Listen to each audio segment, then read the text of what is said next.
Magandang araw, mga kaibigan. Sa video na ito, pag-uusapan natin ang pipino o mas kilala bilang kukumber, isang karaniwang gulay sa Pilipinas na madalas makikita sa salad, sausawan at maging sa inumin. Ngunit alam nyo ba na ang pipino ay hindi lang pangpalamig ng katawan, isa itong mayaman sa pinagkukunan ng mga sustansya na maraming benepisyo sa kalusugan. Kung gusto mong malaman kung ano ang nakakatulong ang pipino sa ating katawan mula sa balat hanggang sa loob at kung paano ito tamang kainin o manatiling lang kayong mapakinggan ang buong video. Ano ang pipino? Ay isang uri ng gulay na may mataas na water content, humigit kumulang sa 95% tubig dahil ito ay napakahusay sa pag-hydrate ng katawan lalo na sa mainit na panahon.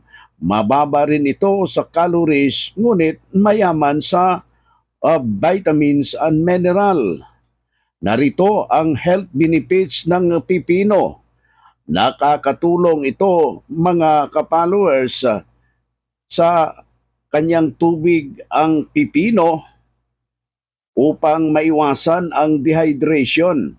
Mainam itong kainin lalo na kung ikay pawisin, laging nasa labas o kulang sa pag-inom ng tubig. Maganda para sa digestion. Ang pipino ay may fiber na tumutulong sa maayos na pagdumi. Makakaiwas ito sa constipation at makakatulong sa paglinis ng bituka. Pangatlong benepisyo, nakapagbababa ito ng blood pressure. Mayaman ang pipino sa potassium, isang minerals na tumutulong na magbalansi sa sodium ng katawan dahil ito'y nakakatulong pababain ang mataas na pressure. Mabuti para sa balat, ang pipino ay kilala sa kakayahan nitong pangpalamig at pangpakinis ng balat.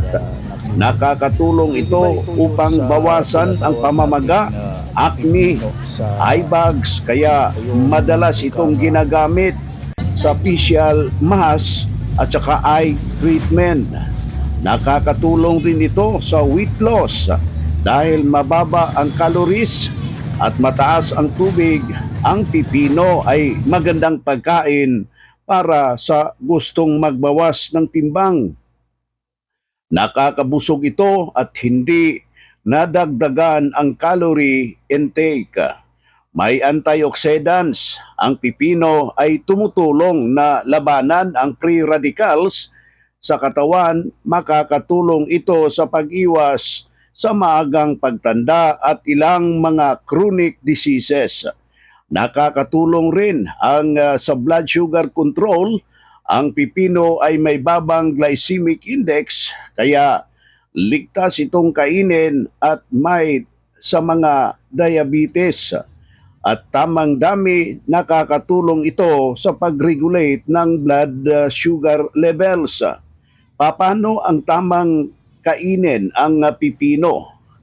Hilaw bilang salad o sausawan, ihalo sa detox water kasama ang limon o kalamansi, i-blend bilang juice, ihalo sa ulam tulad ng atsara. Tips: mainam kainin ang pipino sa may balat dahil dito makikita ang karamihang nutrients. Siguraduhin lamang na ito'y malinis.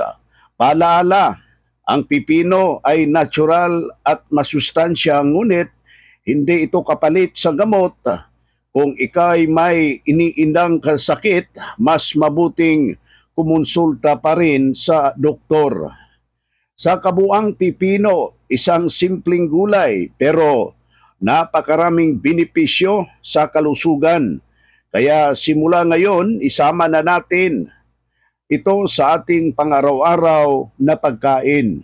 Kung nagustuhan mo ang video na ito, huwag kalimutan mag-like, mag-share at mag-subscribe para sa mas marami pang health tips gamit ang mga natural na pagkain.